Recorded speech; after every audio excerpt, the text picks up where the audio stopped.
The SCP Foundation. Secure, contain, protect. SCP-191. L'enfant cyborg. Classe, sûre. SCP-191 a été récupéré par les agents de la Fondation durant un bref effort de collaboration avec la Coalition mondiale occulte, durant lequel un raid a été organisé dans le laboratoire du docteur. Un membre suspecté de SCP-191 a été l'unique sujet de test récupéré du laboratoire. Tous les autres sujets ont été détruits par le docteur lui-même, ou éliminés par les agents considérés comme hostiles. SCP-191 est un enfant humain féminin, d'approximativement.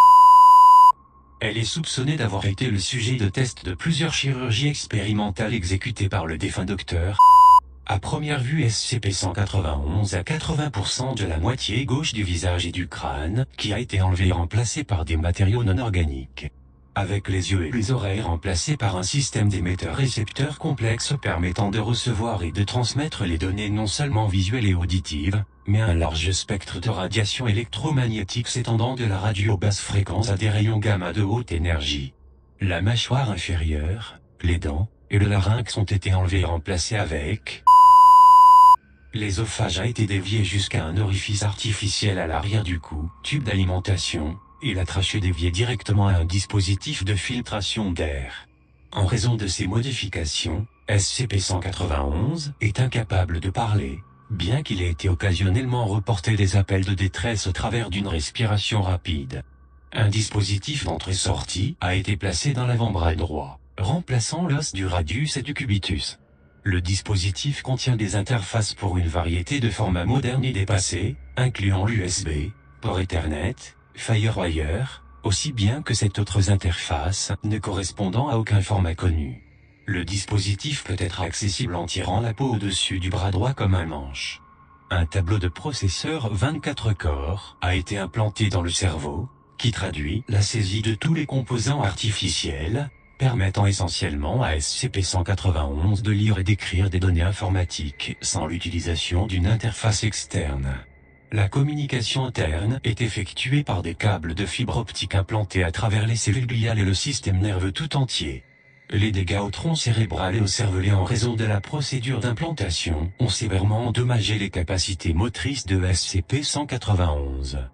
La main droite et la jambe antérieure droite ont été remplacées avec des composants artificiels, composés principalement d'acier, de fibres de carbone, et d'une substance inconnue semblable au polymère.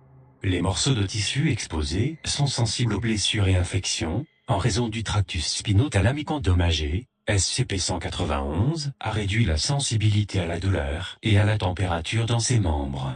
La chirurgie réparatrice du docteur a pu fournir un certain soulagement, mais des doses d'antibiotiques et d'analgésiques régulières sont toujours exigées. Le poumon, le cœur et les vaisseaux sanguins majeurs ont été remplacés avec des mécaniques analogues. Il a été déterminé que ce système permettrait au système corporel de SCP-191 d'être redémarré après la mort, et peut avoir actuellement... Le système digestif a été complètement reconfiguré au point où la nourriture régulière est aussi bien inutile que dangereuse. Les déchets sont maintenant expédiés via un système de drainage situé dans le bas du dos et consiste en une épaisse boue visqueuse gris foncé, constituée principalement de... Les organes reproducteurs, utérus, ovaires, ont été enlevés et remplacés avec... Selon les notes, ceci a été fait pour fournir de l'espace supplémentaire, en enlevant des organes non vitaux.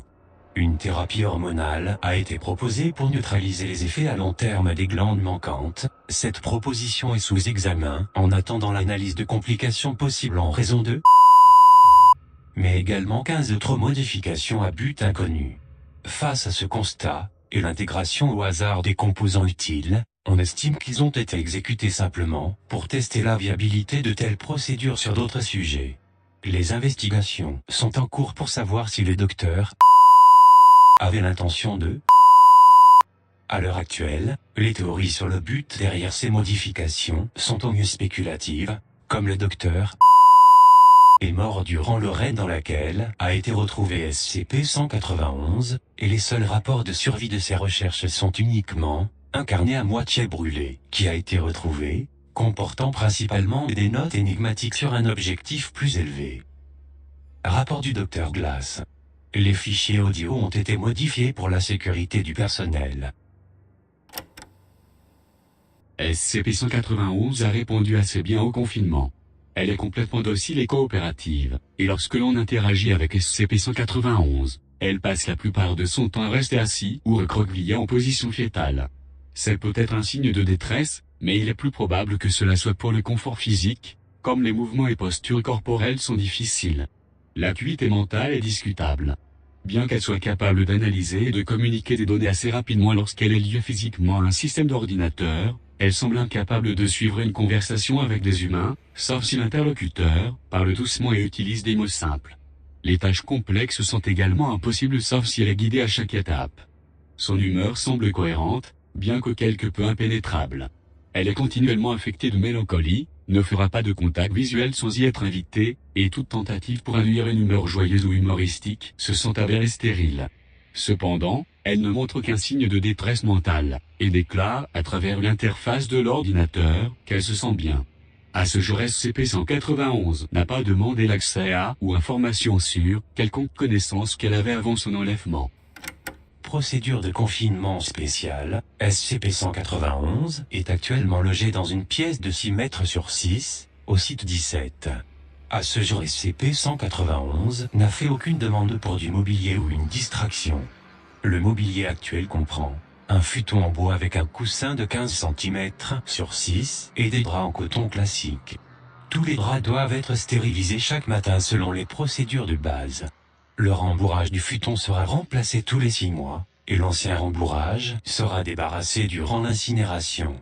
Une prise de courant de type G standard, délivrant 220 volts, avec un arrêt d'urgence, fusible, disjoncteur, et un massicot manuel non isolant situé à l'extérieur de la cellule. Un élément de destruction des déchets à risque, déchets liquides et solides. Tous les systèmes d'égout mèneront directement à un incinérateur. SCP-191 doit être en robe ample, sans manches, fait à 100% de coton en fibre longue. Des vêtements neufs devront être fournis chaque jour, avec l'utilisation de vêtements stérilisés en accord avec les procédures classiques.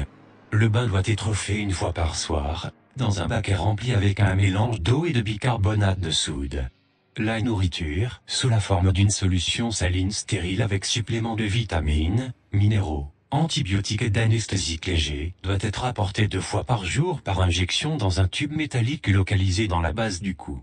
SCP-191 est capable d'une autonomie limitée, incluant l'évacuation des déchets et le rechargement des batteries internes. Un journal de la consommation d'énergie doit être tenu, et les changements inhabituels dans la consommation d'énergie doivent être rapportés à un membre du personnel de surveillance. L'inspection journalière des blessures doit être effectuée après le bain.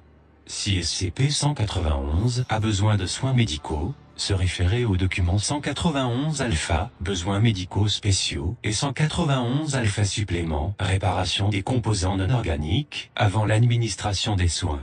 Au moins 2 gardes armés doivent être présents dans la salle à chaque moment que le personnel établit un contact avec SCP-191, bien qu'un écran transparent puisse être utilisé à des fins privées. Les brouillages informatiques standards sont inefficaces, comme les composants de SCP-191 ont été endurcis contre les impulsions électromagnétiques. Fin du fichier.